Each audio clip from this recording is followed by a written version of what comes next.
Good afternoon to all. My name is Jagjot Singh. एक बार फिर तो बच्चा जी ਤੁਹਾਡਾ ਸਭ ਦਾ ਸਵਾਗਤ ਕਰਦੇ ਹਾਂ ਤੁਹਾਡੇ ਆਪਣੇ ਇਸ ਚੈਨਲ ਜਗਜੋਤ ਟਿਊਟੋਰੀਅਲ ਫਿਜ਼ਿਕਸ ਦੇ ਵਿੱਚ। ਜੋ ਟੌਪਿਕ ਅੱਜ ਆਪਾਂ ਕਰਾਂਗੇ ਉਹ ਹੈ +1 ਫਿਜ਼ਿਕਸ ਦਾ ਟੌਪਿਕ ਹੈ। ਕਰਨਾ ਕੀ ਇਸ ਦੇ ਵਿੱਚ ਹੈ, ਕੀ ਚੀਜ਼ ਹੈ। ਜੋ ਸਾਡਾ ਪਹਿਲਾ unit C physical world and measurement, ਉਹ ਅਸੀਂ ਪੂਰੀ ਤਰੀਕੇ ਨਾਲ ਕੰਪਲੀਟ ਕਰ ਚੁੱਕੇ ਹੋਏ ਹਾਂ। ਜੋ ਬੱਚੇ ਨਵੇਂ ਜੁੜ ਰਹੇ ਨੇ ਕਿਰਪਾ ਕਰਕੇ ਪਹਿਲਾਂ ਪਿਛਲੀ ਵੀਡੀਓਜ਼ ਨੂੰ ਦੇਖ ਕੇ ਫਿਰ ਸਾਡੇ ਨਾਲ ਕੰਟੀਨਿਊ ਕਰਨ। जो आप नेक्स्ट यूनिट शुरू करने जा रहे हैं वो है kinematics. Kinematics means movement. Kinematics means movement, motion. करना की ਇਹਦੇ ਵਿੱਚ काइनेमैटिक्स मोशन मीन्स ਸਾਨੂੰ ਇਸ ਦੇ ਬਾਰੇ और मोशन किसने क्रिएट ਕੀਤਾ ਉਹਦੇ ਬਾਰੇ ਕੁਝ ਨਹੀਂ ਪਤਾ ਨਾ, ਆਪਾਂ ਉਹਦੇ ਬਾਰੇ ਨੌਲੇਜ ਰੱਖ ਰਹੇ ਹਾਂ। ਸਿਰਫ ਕੀ ਨੌਲੇਜ ਹੈ ਕਿ ਜੋ ਚੀਜ਼ ਮੂਵ ਕਰਦੀ ਪਈ ਹੈ ਉਸ ਦੇ ਉੱਪਰ ਡਾਈਮੈਂਸ਼ਨਸ ਕੀ ਆ ਰਹੀਆਂ ਨੇ, ਉਹ ਕਿਵੇਂ ਕਿਵੇਂ ਵਰਕਆਊਟ ਕਰ ਰਹੀ ਹੈ, ਉਹਦਾ ਕਿਵੇਂ ਕਿਵੇਂ ਕੰਮ ਹੋ ਰਿਹਾ ਹੈ, ਉਸ ਦੇ ਰਿਗਾਰਡਿੰਗ ਜੋ ਚੀਜ਼ਾਂ ਦੇ ਵਿੱਚ ਚੇਂਜਸ ਆ ਰਹੀਆਂ ਉਹ ਸਭ ਚੀਜ਼ਾਂ ਪੜ੍ਹਨੀਆਂ ਆਪਾਂ ਇਹਦੇ ਵਿੱਚ। ਬੋਡੀ ਮੂਵ ਕਰਦੀ ਪਈ ਹੈ, ਕਿਸ ਨੇ ਮੂਵ ਕਰਾਈ, ਕੁਛ ਲੋੜ ਨਹੀਂ ਆਪਾਂ ਨੂੰ, ਕੋਈ ਕੰਮ ਨਹੀਂ ਇਸ ਚੀਜ਼ ਦਾ, ਸਾਨੂੰ ਕੋਈ ਨੌਲੇਜ ਨਹੀਂ ਉਸ ਬਾਰੇ, ਨਾ ਹੀ ਆਪਾਂ ਉਸ ਬਾਰੇ ਨੌਲੇਜ ਲੈਣੀ। ਬੋਡੀ ਮੂਵ ਕਰਦੀ ਪਈ, ਬੋਡੀ ਮੋਸ਼ਨ ਦੇ ਵਿੱਚ ਹੈ। ਮੋਸ਼ਨ ਦੇ ਵਿੱਚ ਚੱਲਦੇ ਚੱਲਦੇ ਬੋਡੀ ਦੇ ਵਿੱਚ ਕੀ ਕੰਮ ਹੋ ਰਹੇ ਨੇ, ਕਿ ਉਹ ਯੂਨੀਫਾਰਮ ਨਹੀਂ ਚੱਲਦੀ ਪਈ, ਕਿ ਨਾਨ ਯੂਨੀਫਾਰਮ ਨਹੀਂ ਚੱਲਦੀ ਪਈ, ਕਿ ਐਕਸਲਰੇਸ਼ਨ 'ਚ ਹੈ, ਕਿ ਰਿਟਾਰਡੇਸ਼ਨ 'ਚ ਹੈ। ਇਹ ਸਭ ਚੀਜ਼ਾਂ ਪੜ੍ਹਨੀਆਂ ਕਿ ਉਹਦੇ ਵਿੱਚ ਹੋ ਕੀ ਹੈ। ਸੋ +1 ਦਾ ਟੌਪਿਕ ਹੈ। ਔਰ ਬੱਚਾ ਐਂਡ ਪਾਰਟੀ ਸਾਡੇ ਚੈਨਲ ਜਗਜੋਤ ਟਿਊਟੋਰੀਅਲ ਫਿਜ਼ਿਕਸ ਨੂੰ ਸਬਸਕ੍ਰਾਈਬ ਕਰੋ ਔਰ ਆਪਣੇ ਫਰੈਂਡਸ ਤੱਕ ਸ਼ੇਅਰ ਵੀ ਕਰੋ, ਕਿਉਂਕਿ ਤੁਹਾਡੇ ਨਾਲ ਹੀ ਬੇਟਾ ਜੀ ਅਸੀਂ ਹਾਂ। ਕਰਨਾ ਕੀ ਦੇਖੋ ਇਹਦੇ ਵਿੱਚ, ਮੋਸ਼ਨ ਇਨ ਆ ਸਟ੍ਰੇਟ ਲਾਈਨ। ਚੈਪਟਰ ਹੈ ਮੋਸ਼ਨ ਇਨ ਆ ਸਟ੍ਰੇਟ ਲਾਈਨ। ਫਿਰ ਆਪਾਂ ਇਹਨੂੰ ਪੜਾਂਗੇ ਮੋਸ਼ਨ ਇਨ ਆ ਸਪੇਸ। ਠੀਕ ਹੈ ਨਾ, ਕਿ ਪੂਰੇ ਪਲੇਨ ਦੇ ਵਿੱਚ ਮੋਸ਼ਨ ਕੀ ਆ ਰਿਹਾ, ਸਪੇਸ ਦੇ ਵਿੱਚ ਮੋਸ਼ਨ ਕੀ ਹੋ ਰਿਹਾ, ਇਹ ਸਭ ਚੀਜ਼ਾਂ ਬਾਅਦ ਚ ਪੜ੍ਹਨੀਆਂ। ਪਹਿਲਾਂ ਅਸੀਂ ਪੜ੍ਹਦੇ ਵੀ ਹਾਂ ਸਟ੍ਰੇਟ ਲਾਈਨ। ਸਟ੍ਰੇਟ ਲਾਈਨ ਦਾ ਮਤਲਬ ਕੀ ਹੈ, ਇਦਾਂ ਜਾਂ ਇਦਾਂ, ਸਿਰਫ ਇੱਕੋ ਹੀ ਡਾਈਮੈਂਸ਼ਨ ਵਾਲੇ ਪਾਸੇ ਨੂੰ ਮੂਵਮੈਂਟ ਦਾ ਹੋਣਾ, ਉਹ ਹੈ ਮੋਸ਼ਨ ਇਨ ਅ ਸਟ੍ਰੇਟ ਲਾਈਨ। ਕੋਈ ਕੀ ਚੀਜ਼ਾਂ 'ਚ ਕੰਮ ਆਉਣੀਆਂ ਨੇ, ਸਾਰੀ ਬੇਸਿਕ ਆਪਾਂ ਅੱਜ ਪੜ੍ਹਨੀ ਹੈ। ਮੋਸ਼ਨ ਤੋਂ ਸਟਾਰਟਿੰਗ ਆਪਾਂ ਕੱਲ ਕਰਾਂਗੇ, ਪੂਰਾ A to Z ਜਿੰਨਾ ਇਸ ਦੇ ਵਿੱਚ ਬੇਸਿਕ ਹੈ ਪੂਰਾ ਆਪਾਂ ਪੜਾਂਗੇ। ਜੋ ਚੀਜ਼ਾਂ ਇਹਦੇ ਵਿੱਚ ਕੰਮ ਆਉਣੀਆਂ ਥਰੂ ਆਊਟ ਕਾਈਨਮੈਟਿਕਸ ਚੈਪਟਰ ਦੇ ਵਿੱਚ, ਉਹ ਸਭ ਚੀਜ਼ਾਂ ਆਪਾਂ ਇੱਕ ਤੋਂ ਇੱਕ ਚੀਜ਼ ਆਪਾਂ ਚੰਗੀ ਤਰੀਕੇ ਨਾਲ ਅੱਜ ਪੜ੍ਹਨੀ ਹੈ। ਕਨਸੈਪਚੁਅਲੀ ਪੜ੍ਹਨੀ ਹੈ ਪੂਰੀ, ਕਿ ਚੀਜ਼ਾਂ ਦਿਮਾਗ ਚੋਂ ਨਿਕਲਣ ਨਾ। टॉपिक है motion in straight line. First है word rest and motion. Rest and motion means दो ऐसे वर्ड्स जिन्हां दे ऊपर पहला अपनी डिस्कशन होनी बहुत जरूरी है।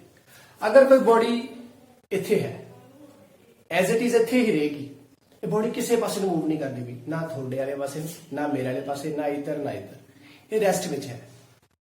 इसका मतलब इस बॉडी की पोजीशन, टाइम चलता जा रहा है,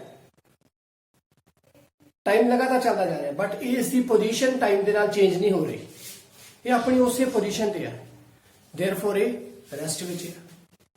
अगर समय के चेंज होने दे नाल, समय के बीतण दे नाल, समय के पास आउट होने दे नाल ये बॉडी अपनी पोजीशन नूं चेंज कर लवे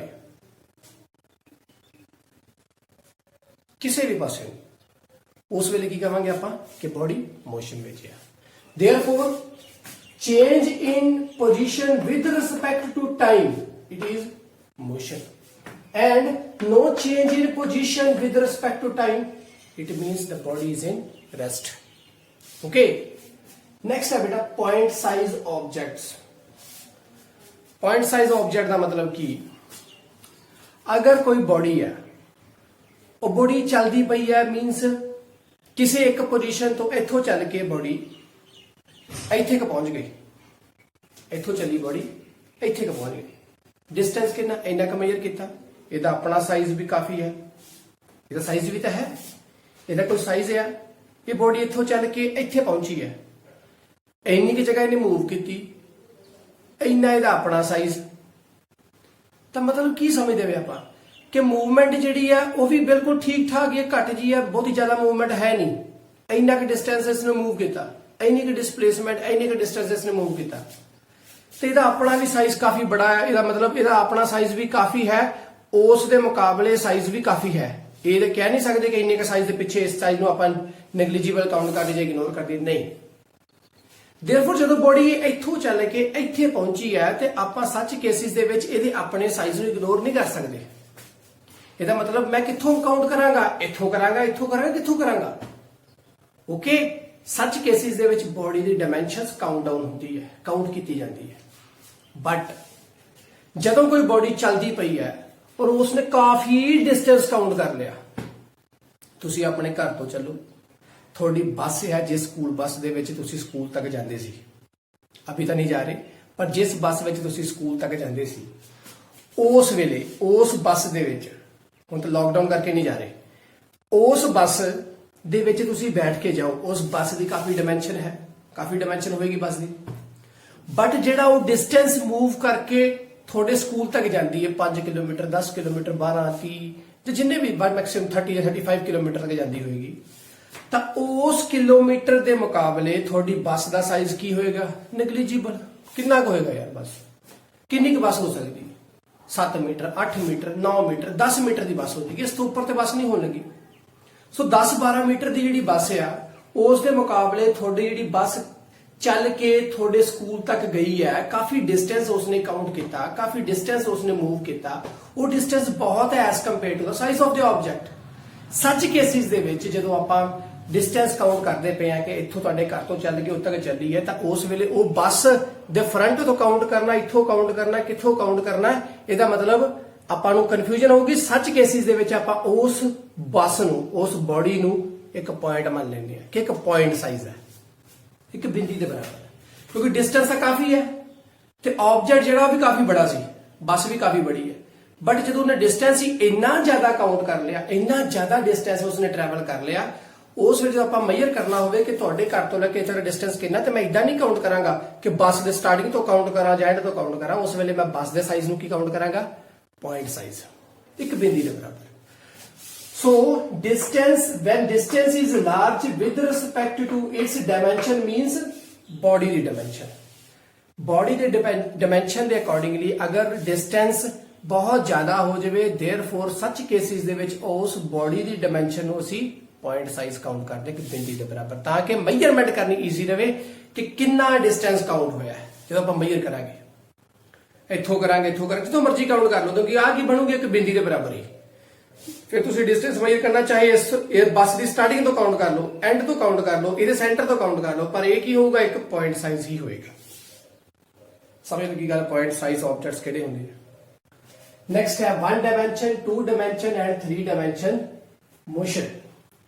1, 2, 3 dimensions means ਅਗਰ ਇੱਕ ਬੋਡੀ x ਵਾਲੇ ਪਾਸੇ ਨੂੰ ਜਾ ਰਹੀ ਹੈ, y ਵਾਲੇ ਪਾਸੇ ਨੂੰ ਜਾ ਰਹੀ ਹੈ, z ਵਾਲੇ ਪਾਸੇ ਨੂੰ ਜਾ ਰਹੀ ਹੈ, ਬੇਟਾ x y z ਸਮਝ ਦੇਣਾ ਸੀ। ਇਸ ਨੂੰ ਪੁਆਇੰਟ ਨੂੰ ਮੰਨ ਲਓ x ਐਕਸਿਸ, y ਐਕਸਿਸ ਤੇ z ਐਕਸਿਸ ਜਿਹੜਾ ਤੁਹਾਡੇ ਵਾਲੇ ਪਾਸੇ ਨੂੰ।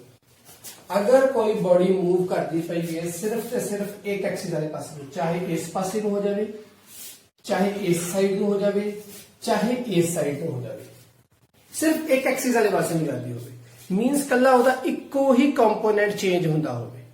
ਤਿੰਨ ਕੰਪੋਨੈਂਟ x y z, ਕੱਲਾ ਇੱਕ ਚੇਂਜ ਹੋਵੇ। ਜੇ ਉਹ ਇਸ ਪਾਸੇ ਨੂੰ ਜਾ ਰਹੀ ਹੈ ਦੈਨ ਉਹਦਾ x ਕੱਲਾ ਚੇਂਜ ਹੁੰਦਾ ਹੋਵੇ, ਇਸ ਪਾਸੇ ਨੂੰ ਜਾ ਰਹੀ ਓਨਲੀ y ਚੇਂਜ ਹੋਵੇ, ਇਸ ਪਾਸੇ ਨੂੰ ਜਾ ਰਹੀ ਓਨਲੀ z ਚੇਂਜ ਹੋਵੇ। ਮੂਵ ਕਿਧਰ ਕਰਦੀ ਪਈ ਹੈ? ਆਪਾਂ ਪੜ੍ਹਦੇ ਨਾ ਬੇਟਾ x y z, ਅਗਰ ਉਹ ਇਸ ਪਾਸੇ ਨੂੰ ਜਾ ਰਹੀ ਦੇਰਫੋਰ ਦਾ ਕੱਲਾ ਇੱਕ ਕੰਪੋਨੈਂਟ ਚੇਂਜ ਹੋਏਗਾ x, ਆ ਜਿਹੜਾ ਕੋਈ ਮਤਲਬ ਨਹੀਂ, ਕੁਝ ਚੇਂਜ ਨਹੀਂ ਹੋਵੇ।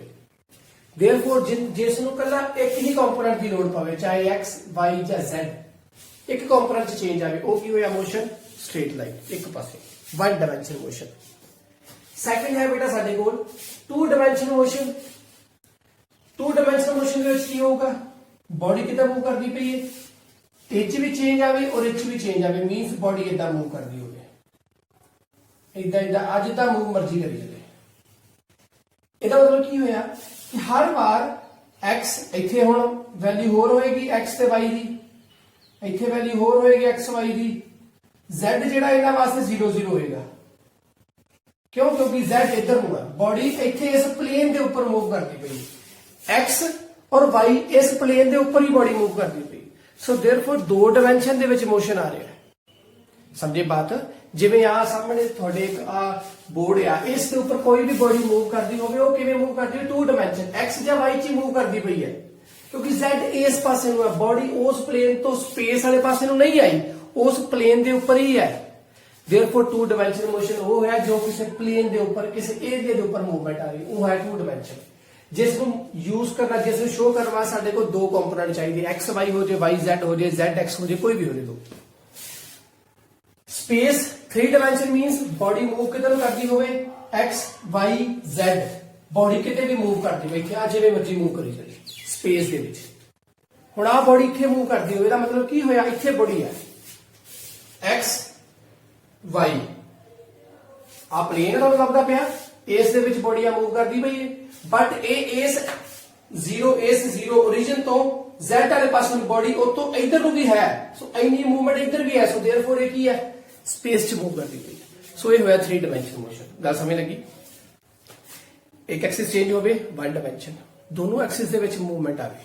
दोनों एक्सिस दोनों कंपोनेंट्स चेंज हो देयरफॉर प्लेन ਦੇ ਵਿੱਚ ਹੈ एरिया ਵਿੱਚ है टू डायमेंशन स्पेस ਦੇ ਵਿੱਚ मूवमेंट ਹੋਵੇ ਜਿੱਥੇ ਮਰਜੀ ਹੁਣ ਬॉडी ਹਰ ਇੱਕ ਬॉडी 3 डायमेंशन ਦੀ ਤਾਂ ਹੈ x ਆਵਲਾ x एक्सिस y एक्सिस ਤੇ z एक्सिस ਅੱਗੇ ਪਿੱਛੇ ਸੋ ਜਿੱਥੇ ਮਰਜੀ ਬॉडी मूव करे स्पेस ਚ मूव ਕਰਦੀ ਹੋਵੇ 3 डायमेंशन ਹੋਵੇ ਨੈਕਸਟ ਬੇਟਾ ਜੋ ਸਾਡੇ ਕੋਲ ਹੈ ਉਹ ਅਸੀਂ ਪੜਾਂਗੇ ਜੋ ਆਪਣਾ ਮੇਨ ਟੌਪਿਕ ਆਪਾਂ ਸ਼ੁਰੂ ਹੋਣ ਜਾ ਰਹੇ ਹਾਂ ਉਹ ਹੈ ਮੋਸ਼ਨ ਅਲੋਂਗ ਆ ਸਟ੍ਰੇਟ ਲਾਈਨ ਡਿਸਟੈਂਸ ਔਰ ਡਿਸਪਲੇਸਮੈਂਟ ਦੇ ਵਿੱਚ ਧਿਆਨ ਦੇ ਨਾਲ ਸਮਝਣਾ ਦੋਵੇਂ ਚੀਜ਼ਾਂ ਕੀ ਨੇ ਮੋਸ਼ਨ ਅਲੋਂਗ ਆ ਸਟ੍ਰੇਟ ਲਾਈਨ ਐਗਜ਼ਾਮਪਲ ਦੇ ਤੌਰ ਤੇ ਆਪਾਂ ਇੱਕ ਐਗਜ਼ਾਮਪਲ ਲਈ ਹੈ ਜਿੱਥੋਂ ਆਪਾਂ ਚੀਜ਼ਾਂ ਚੰਗੀ ਤਰ੍ਹਾਂ ਸਮਝਣੀਆਂ ਕਿ ਡਿਸਟੈਂਸ ਔਰ ਡਿਸਪਲੇਸਮੈਂਟ 'ਚ ਫਰਕ ਕੀ ਹੈ ਇਹ ਦੋਨੋਂ ਚੀਜ਼ਾਂ ਪੜ੍ਹਨੀਆਂ ਤੁਸੀਂ 9th ਕਲਾਸ ਦੇ ਵਿੱਚ ਕੀ ਚੀਜ਼ ਪੜ੍ਹ ਲਈ ਹੋਣੀ ਹੈ ਕਿ ਡਿਸਟੈਂਸ ਕੀ ਹੈ ਕੋਈ ਵੀ ਪਾਥ ਟਰੈਵਲ डिस्प्लेसमेंट की है उस दा शॉर्टेस्ट पाथ बस इन तक ही पढ़िया ਜਾਂ डायरेक्शन बारे पढ़िया थोड़ा होर चंगी तरह पढ़िए पढ़निया वही चीज़ां ने बट एग्जाम्पल लैके पढ़िए चीज़ां होर चंगी तरह समझ आ जाए बॉडी इत्थे है बॉडी किहड़ी है आ बॉडी है खुद एक बॉडी है ये इत्थे t = 0 मींस अजे स्टार्ट हो रही है काम करना कोई शुरू नहीं किया ना जी मूवमेंट आई हुई motion along a straight line एक लाइन च मूवमेंट होनी चाहिए इतों चलिया कुछ चलते चलते इतने जाके रुक गया टाइम कितना लगा t1 मीन इतों लैके तक चलदे टाइम लगा कि t1 से पहुंचा तो कितना डिस्टेंस ट्रैवल किया उसने इतों लैके तक जाने च x1 तो t1 के उपर t0 के उपर टाइम डिस्टेंस 0 अजे कोई डिस्टेंस ट्रैवल नहीं किया टाइम t = t1 के उपर डिस्टेंस कितना ट्रैवल करता उसने x1 towards positive x axis means मैं इस पासे नू मूवमेंट लै रहा इस पासे नू डिस्टेंस ट्रैवल कर रहा ओके इत्थे पहुंचे नेक्स्ट टाइम t2 दे ऊपर जो t2 टाइम हो गया इत्थों लेके चलते चलते t2 टाइम इत्थे तक पहुंच गया काउंट डाउन करिए 30 मिनट्स 1 आवर मैं t1 नू ले लिया 30 मिनट्स t2 मींस पूरा टाइम कितना हो गया 1 आवर तो t2 टाइम इत्थे पहुंच के उसने डिस्टेंस कितना ट्रैवल करता x1 प्लस x2 सो इतना डिस्टेंस सारा ट्रैवल हो गया t2 time at time t3 उस तो बाद की होया वो बॉडी वापस मूव की इत्थों तक पहुंच के टाइम लगा t1 मींस आ टाइम t1 हो गया t3 हुई चलिया वापस इत्थे पहुंचा टाइम कितना आ गया t3 okay so time t3 के ऊपर डिस्टेंस कितना ट्रैवल किया उसने x1 प्लस x2 इत्थों वापस इधर x2 होर सो कितना हो गया x1 plus 2 of x2 time फिर उस तो बाद वापस इतने पहुंचा तो डिस्टेंस कितना होगा t4 time 30 minutes 1 hour 1.5 hour 2 hour so t = t/4 t = t4 time के ऊपर बेटा आगे डिस्टेंस उसने कितना ट्रैवल किया x1 x2 2 of x2 plus x1 इतने तक पहुंच गए 2 of x1 plus 2 of x2 मतलब जितना गया होना वापस आ गया 2x1 ਤੇ 2x2 हो गए क्लियर इन्नी चीज समझनी पहला अगे थे आओ ये हुआ डिस्टेंस बॉडी ने कितना डिस्टेंस ट्रैवल किया डायरेक्शन कोई मैटर नहीं करती कितना चल रहे हैं किस पासे नु चल रहे हैं सोचना ही नहीं सिर्फ डिस्टेंस कितना ट्रैवल होगा नेक्स्ट की आ बेटा अपने को डिस्प्लेसमेंट और डिस्प्लेसमेंट की है डिस्प्लेसमेंट नु ਅਸੀਂ पढ़िया सी पर्टिकुलर डायरेक्शन होती है डिस्प्लेसमेंट दी सो की आएगा t1 टाइम ते x1 t2 टाइम तक x2 t = 0 के ऊपर डिस्प्लेसमेंट भी 0 सी 0 के ऊपर 1 के ऊपर x1 क्लियर 1 ਦੇ ਉੱਪਰ x1, 2 ਦੇ ਉੱਪਰ ਕਿੰਨਾ ਹੋ ਗਿਆ x1 plus x2, x1 plus x2, 3 ਦੇ ਉੱਪਰ। ਉਸ ਤੋਂ ਬਾਅਦ ਇੱਥੋਂ ਉਹ ਵਾਪਸ ਆਇਆ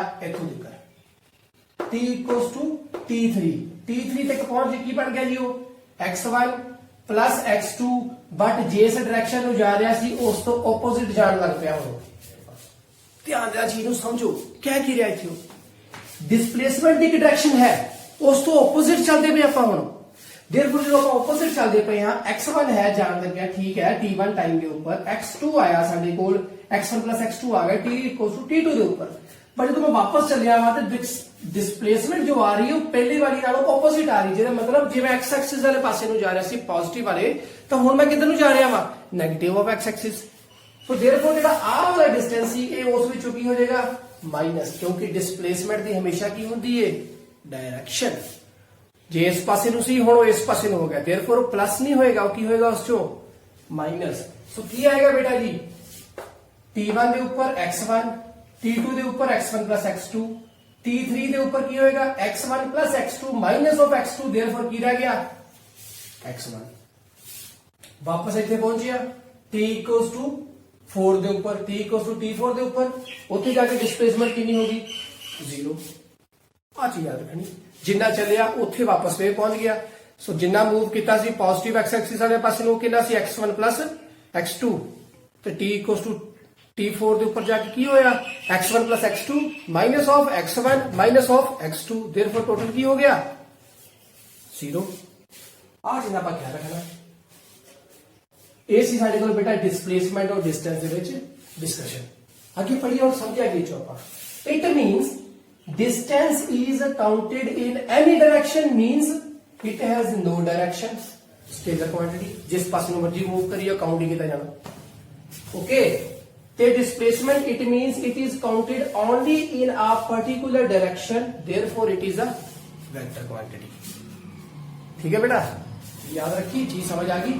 सो ये साइन बनाया मैं आइदर इस पासे ਨੂੰ मींस ਦੋਵਾਂ ਦੀ डायरेक्शन, इस पासे ਨੂੰ पॉजिटिव ਸੀ तो इस पासे ਨੂੰ ਕੀ ਹੋਈ ਉਹਦੀ नेगेटिव। सो इधर केस पॉजिटिव और नेगेटिव दोनों ही काउंट किए जा रहे हैं, मींस जिस पास में मर्जी जाओ पॉजिटिव एक्स एक्सिस जाओ भावे नेगेटिव एक्स एक्सिस वाले से जाओ, जिधर भी जावांगे हर पासों डिस्टेंस की होना टोटल काउंट ही किया जाना। डन।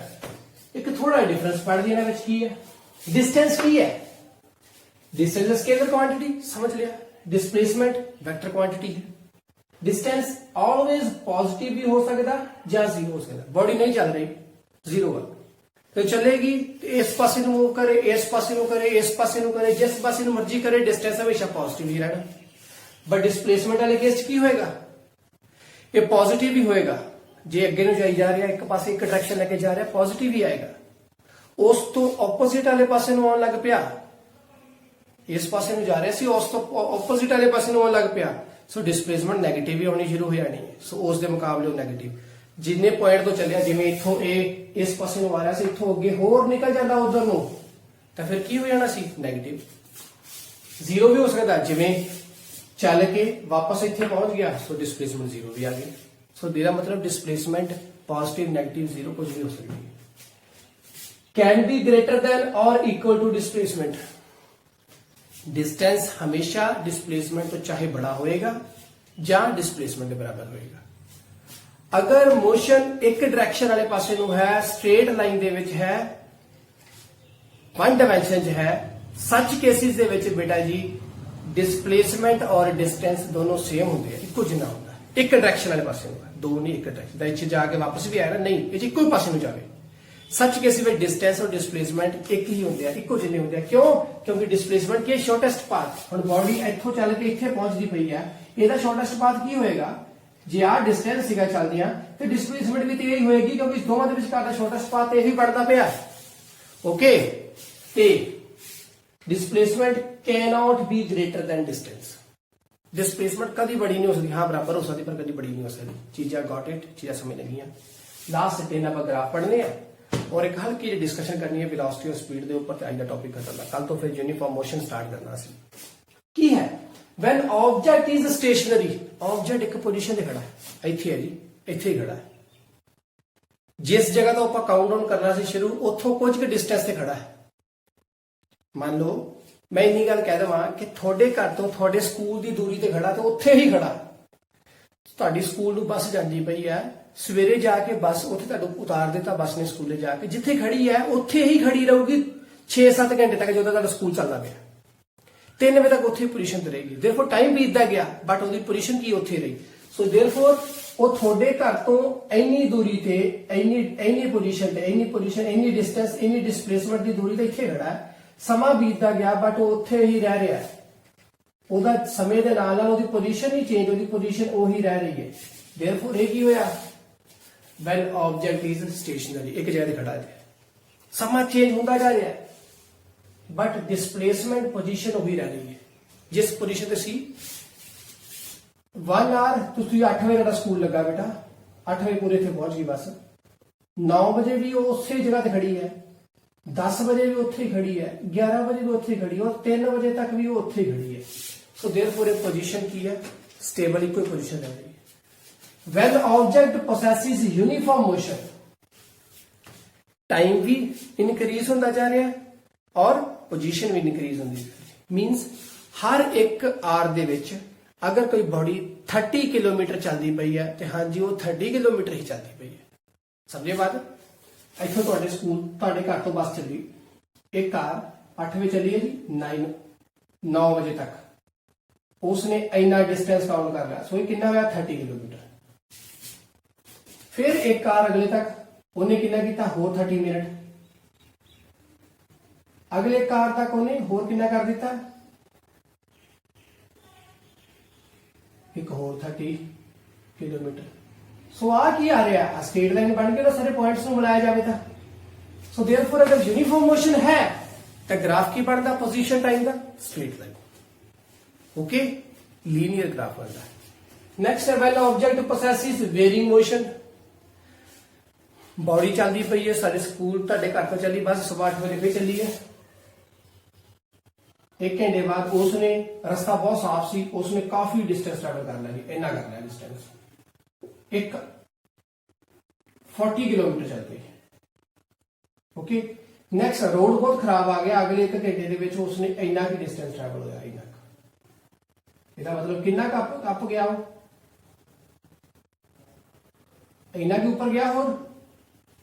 सो देयरफॉर आ की हो रहा है, अगले अद्धे घंटे च वेख्या जाए तो थोड़ा जिहा होर, अगले च होर, ਇਹਦਾ मतलब हर बार ग्राफ ਦੇ ਵਿੱਚ ਕੀ ਆ रही है, चेंजेस आ रही है। ग्राफ एक पासे ਨੂੰ नहीं जा रहा, ਵੱਧ ਰਿਹਾ ਘਟ ਰਿਹਾ, ठीक है, ਇਹਦਾ मतलब मोशन की आ रहा, वेरिंग मोशन है। सो सच केसेस ਦੇ ਵਿੱਚ ग्राफ की बनता नॉन लीनियर, किसी भी तरीके ਦਾ बना सकते, थोड़ी मर्जी है, ओके। सो ये सी साडे कोल बेटा कुछ चीज़ें। अगे आ रहा वेलोसिटी और स्पीड। वेलोसिटी और स्पीड दोनों थिंग्स की ने, उसको आप एक बार पढ़ लईए हल्का जिहा, एक साइड थोड़ा रब कर देने बेटा सी।